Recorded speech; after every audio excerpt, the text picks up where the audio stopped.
इस communication English के class में, जिसमें मैं आपको वर्ल्ड की बेस्ट स्पीचेस और वर्ल्ड के बेस्ट मूवीज के सीन दिखाता हूं। मैं चाहता हूं कि आप उसको मेरे साथ समझें, उसके वर्ड्स को देखें। अगर आप बात करेंगे, आजकल एआई का जमाना है, अगर आप चैट जीपीटी का नाम आपने सुना होगा, अगर आप उसको यूज करेंगे और आप उसमें कुछ भी इंस्ट्रक्शन डाल सकते हैं, तो अगर आप चैट जीपीटी पे डालेंगे कि teach me English as a tutor, give me a complete plan for the next 30 days to learn spoken English and communication, तो चैट जीपीटी जो आपको प्लान देगा, उसके स्टार्टिंग में सबसे इंपॉर्टेंट चीज वो फोकस करता है। समझिए कि एआई सिस्टम दुनिया के बेस्ट प्रैक्टिसेस को आपके सामने लेकर आता है। तो वो आपके सामने ये बताएगा कि भाई अगर तुमको इंग्लिश सीखना है तो सबसे पहले इंग्लिश के वीडियोस, इंग्लिश के मूवी के सीन्स, सबटाइटल्स, न्यूज और उनको सबटाइटल्स के साथ देखना शुरू करो। और यही तरीका है जिससे तुम सबसे पहले इंग्लिश सीखोगे। बाद में ग्रामर आएगा, बाद में प्रैक्टिस आएगा, बाद में सिंटेक्स आएगा, सब कुछ। तो दोस्तों, मैं शिकागो में दिया हुआ स्वामी विवेकानंद का स्पीच लेकर आया हूं, और इस स्पीच में जो उन्होंने बोला वो एक लैंडमार्क स्पीच है जो आज तक हमारे दिमाग में ताजा है। और कहा जाता है 1893 में दिया गया स्पीच अपने शुरुआती शब्दों के साथ ही सबसे ज्यादा पॉपुलर हो गया था, एक तरह से उस समय के हिसाब से वायरल हो गया था, क्योंकि इन्होंने सबसे पहले सिस्टर्स एंड ब्रदर्स बोला था स्वामी विवेकानंद ने, जबकि कस्टम रहा है ब्रदर्स एंड सिस्टर्स बोलने का। तो इन्होंने जो सिस्टर्स को यानी स्त्री को पहले रखा, ये जो इंडियन माइंडसेट इन्होंने शो किया था, इससे एक अलग ही तरह की पहचान हमारी बननी शुरू हुई। तो आइए दोस्तों, इस स्पीच को देखते हैं और साथ साथ इसको ट्रांसलेट करते जाते हैं। सिस्टर्स एंड ब्रदर्स,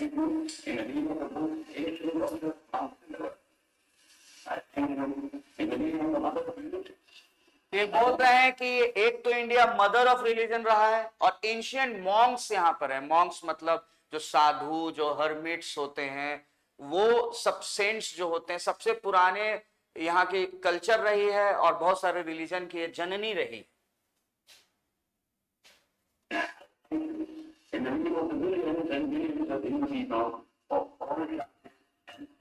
हिंदू लोगों की तरफ से थैंक दे रहे हैं, और ये बोल रहे हैं कि हिंदू अलग अलग क्लासेस और सेक्ट्स, अलग अलग जातियों और अलग अलग वर्गों में बटा हुआ है, लेकिन फिर भी ये पूरा एक हिंदू रिलीजन है जो थैंक बोल रहा है विवेकानंद के थ्रू।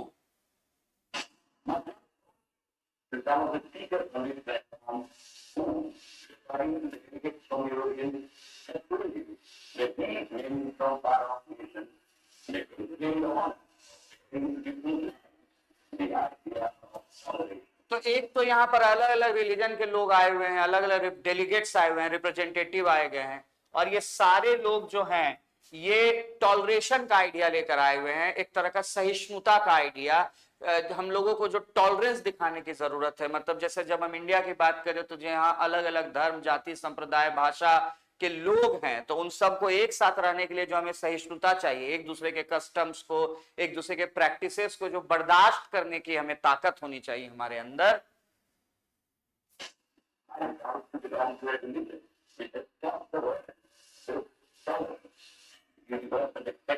तो इस रिलीजन ने पूरी दुनिया को टॉलरेंस भी सिखाया, हिंदू रिलीजन ने, और एक पूरा यूनिवर्सल जो हम एक्सेप्टेंस की बात करते हैं, जो वासुदैव कुटुंबकम की बात करते हैं कि पूरी दुनिया एक परिवार है।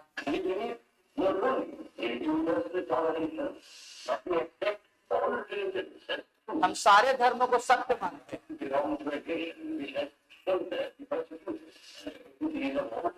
तो हम एक ऐसे देश से हैं जिसने जितने परसिक्यूटेड है, इस वर्ड पे गौर कीजिएगा, ये वर्ड काफी पॉपुलर मीडिया में मिलता है।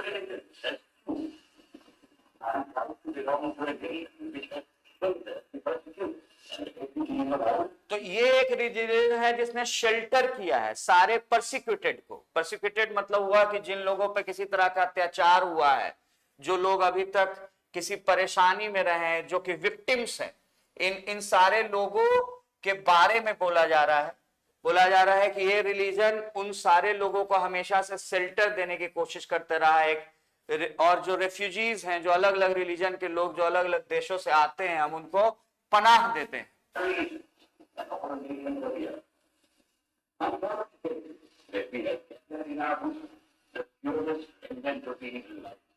जो इजराइलाइट्स हैं, जो वहां के रेमिनेंट्स हैं, जो बचे हुए इजराइल के लोग थे, वो भी हमारे पास आए, हमने उनको भी स्वीकार किया और उन्होंने साउथ इंडिया में जाकर शरण ली, रिफ्यूज लिया और वो हमारे साथ रहते हैं।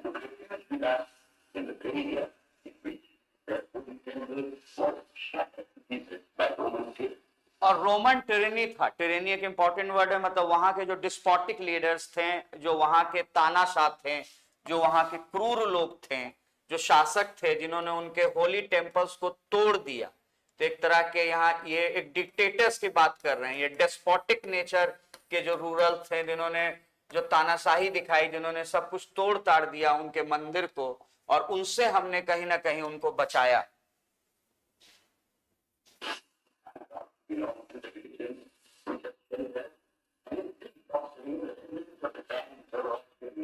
तो जोरास्ट्रियन नेशन को भी कहीं कहीं हम लोग फॉस्टर कर रहे हैं, एक तरह से सपोर्ट कर रहे हैं, हेल्प कर रहे हैं, उसको आगे बढ़ने में मदद कर रहे हैं, उन लोगों को हम शरण दे रहे हैं।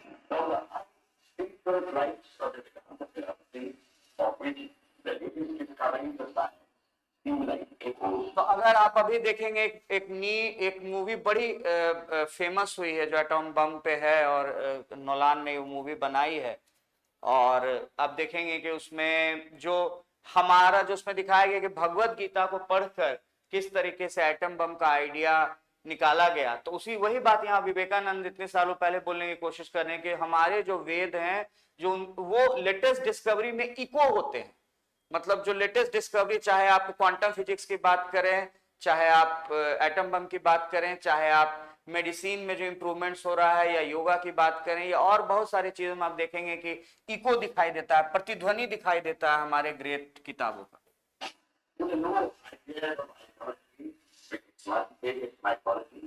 अब यहाँ पर एक वर्ड ये यूज कर रहे हैं, आइडोल्ट्री। तो आइडोल्ट्री मतलब होता क्या है? तो एक तरह से तो ये बुत परस्ती होता है, लेकिन अगर आप डिक्शनरी में इस वर्ड को देखिएगा आइडोल्ट्री, तो इसका जो सेकंड डेफिनेशन आपको दिखेगा वो होता है एक तरह से एक्सेसिव ब्लाइंड फेथ।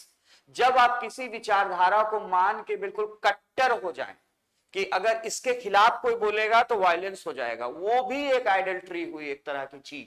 तो ये बोल रहे हैं कि जो आइडल्ट्री है और उनके जो मल्टीफेरियस मैथोलॉजी है, मतलब जो एक लो आइडिया है आइडल्ट्री का, किसी तरह के चीजों से, किसी विचार से जुड़ जाने का, और उसके साथ जो मल्टीफेरियस माइथोलॉजी, माइथोलॉजी मतलब जो कहानियां हैं, जो लेजेंड्स हैं, जो एंशियंट मिथ्स हैं, जो फैबल्स हैं, जो मैक्सिम्स हैं, जो एडेजेस हैं, माने कहानियां, लोकोक्तियां, जो लोगों के मुंह पर जो बातें हैं, जो आइडोल्ट्री के बारे में, यानी एक तरह से अंधविश्वास के बारे में जो ये बातें कर रहे हैं।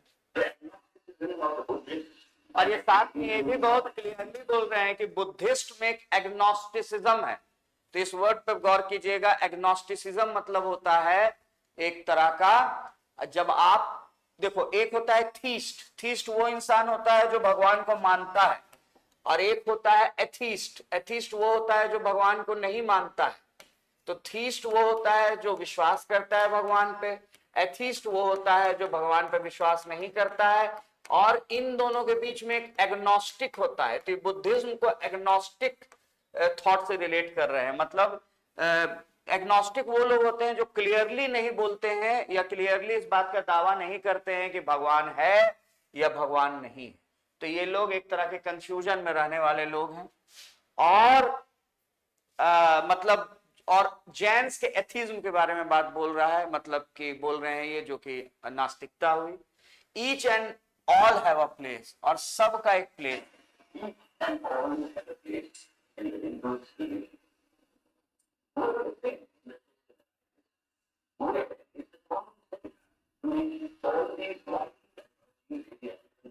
तो सवाल है कि जब सारे रिलीजन इतने इतने अलग हैं, तो कहां पर ये कन्वर्ज होते हैं, कहां पर ये मिलते हैं? कैसे हिंदुस्तान एक एग्जाम्पल है कि सब लोग साथ खड़ा हो सकते हैं? ये कैसे मिलते हैं ये सारे विचार?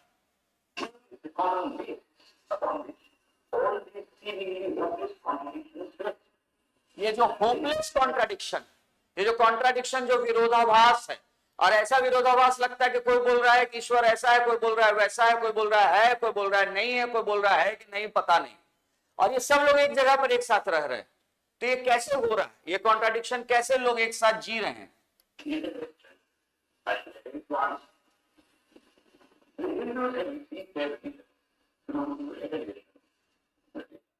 तो जो रेवलेशन हुआ, जो कहा जाता है कि गॉड्स ने जो नॉलेज, विजडम, कमांडमेंट सेंड किया, वो हिंदू रिलीजन में वेदास में माना जाता है कि एक्यूमुलेटेड है, जमा है। और कहा जाता है वेदास जो है ना तो उनकी शुरुआत हुई है ना उनका कोई खात्मा होने वाला है, मतलब वो अनंत है, शाश्वत है या सनातन है। लेकिन ये सुनने में बड़ा अजीब लगेगा क्राउड को कि ऐसी कैसे हो सकता है कि कोई किताब की ना तो शुरुआत हो ना तो अंत हो।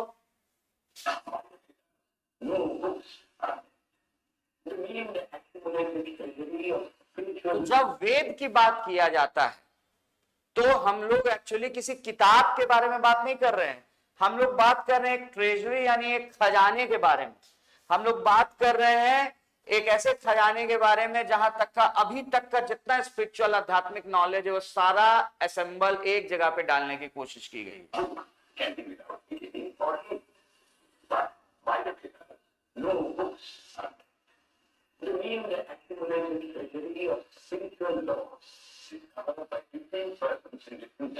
तो ये जो वेदा में जितने नॉलेज आए ये अलग अलग लोगों द्वारा, अलग अलग हर्मिट सेंस द्वारा अलग अलग टाइम पर रियलाइज किए गए।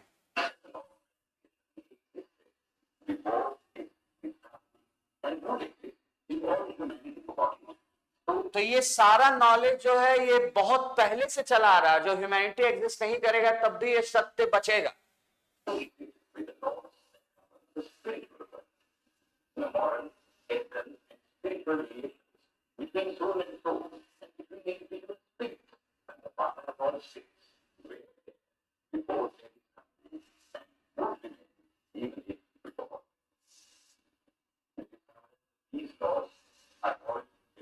तो ये नियम हमेशा से रहेंगे और जिन्होंने इसको खोजा वो ऋषिज कहलाते हैं हमारे कल्चर में।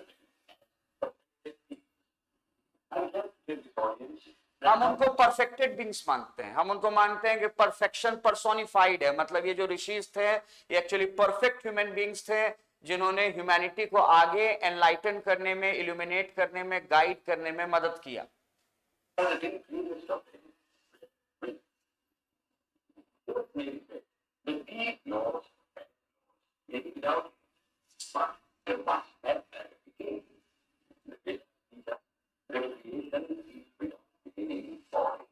ये बोल रहे हैं कि वेदा प्राइमरली हमें जो सिखाते हैं, और औरतों की तारीफ कर रही हैं कि जिन्होंने हमारे विजडम में, कल्चर में हेल्प दी, और ये बोल रहे हैं कि वेदा का ना तो कोई शुरुआत है ना तो खात्मा।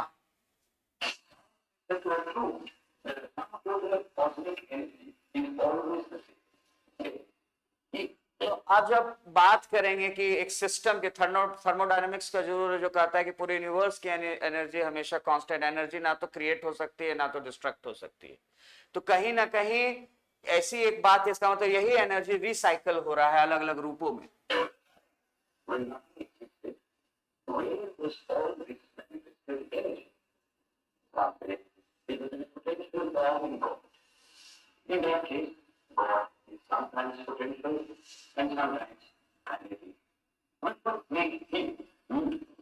देखिए यहां पर एक बड़ा इंपॉर्टेंट बात बोल रहे हैं कि अगर सब कुछ एनर्जी के फॉर्म में है तो जब शुरुआत हुई, जब कुछ नहीं था, तो ये एनर्जी कहां थी? तो कुछ लोग बोलते हैं कि उस समय एनर्जी गॉड के फॉर्म में थी, लेकिन अगर गॉड के फॉर्म में एनर्जी थी तो इसका मतलब गॉड पोटेंशियल भी हो गया और काइनेटिक भी हो गया। पोटेंशियल माने स्थिर, जब बिग बैंग के पहले की बात, जब सब कुछ एक सिंगुलैरिटी पे था, तो गॉड फिर इस पोटेंशियल मतलब वो स्थिर हो गया, और वही चीज बाद में विस्फोट होकर फैला ब्रह्मांड में, तो फिर काइनेटिक भी हो गया। तो अगर कोई चीज स्थिर भी है और चल भी रही है तो म्यूटेबल हो सकती है, और म्यूटेबल का मतलब होता है कि जिसको बदला जा सके। तो क्या ये पॉसिबल है?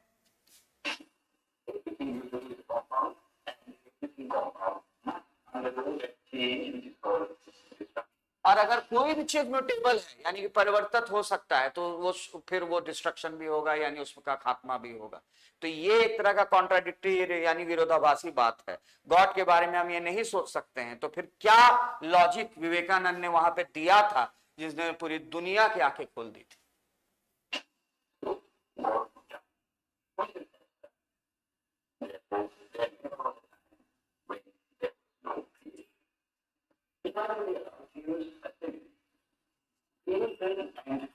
बोल रहे हैं, एक सिमिली यूज कर रहे हैं, एक एग्जाम्पल यूज कर रहे हैं। ये बोल रहे हैं कि ऐसा कोई वक्त नहीं था जबकि क्रिएशन नहीं था, यानी गॉड हमेशा एग्जिस्ट किया, कभी भी ऐसा नहीं हो सकता है कि उसका एग्जिस्टेंस ना हो। तो क्रिएशन और क्रिएटर यानी भगवान और इंसान, ये कुदरत और जो भगवान उसको बनाने वाला, ये दोनों एक पैरेलल लाइन है। देखिए कितनी गंभीर बात हो रही है, लेकिन हमारा यूथ अगर इसको नहीं समझेगा और सिर्फ वर्ड मीनिंग रटता रहेगा किसी लिस्ट से लेकर, तो क्या फायदा होगा दोस्त?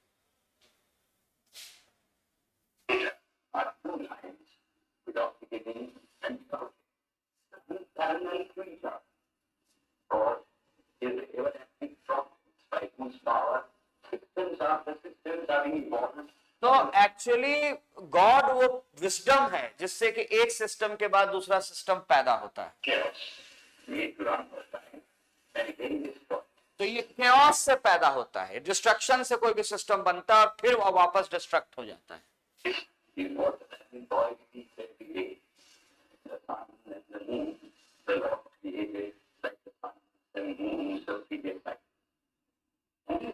एक जो समझदार इंसान है वो बार बार ही रिपीट करता है कि जिन्हें ब्रह्म का नॉलेज है, जो ब्राह्मण कहलाए, मतलब उस बेसिस पे कि ये जो सन एंड मून का क्रिएशन गॉड ने किया है, ये बार बार पिछले साइकिल के जैसा ही किया।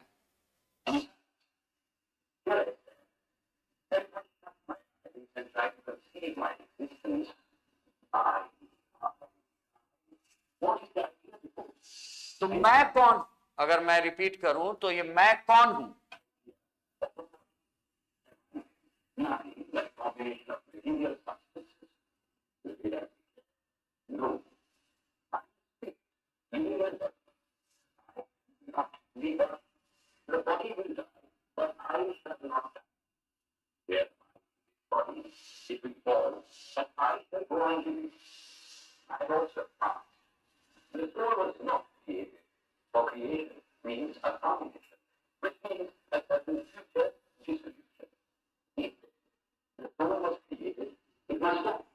तो यहाँ पर ये क्लियर उसी गीता के बात को यहाँ पर क्लियरली रिप्रेजेंट कर रहे हैं कि ये जो आत्मा है वो हम है, ये शरीर नहीं।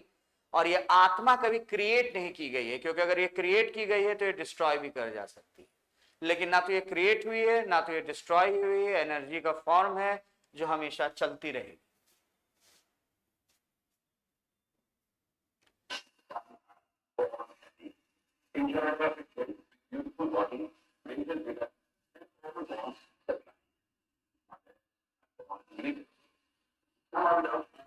तो अब एक बहुत इंपॉर्टेंट क्वेश्चन ये उठा रहे हैं कि कुछ लोग ऐसे हैं जो कि बहुत ही अच्छे, जिनका सब कुछ अच्छा होता है जिंदगी में, चेहरा मोहरा, शरीर, दिमाग, हर कुछ, हेल्थ, परिवार, फैमिली, पैसा, किस्मत, सब अच्छा। और कुछ लोग ऐसे होते हैं जो मिजरेबल कंडीशन में बढ़ते हैं।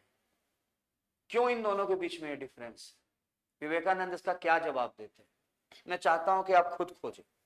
तो मैं चाहता हूं कि इस वीडियो का लिंक मैं डिस्क्रिप्शन में दे दूंगा, उसको आप क्लिक करें, इस वीडियो को देखें, इस वीडियो के शब्दों को समझे।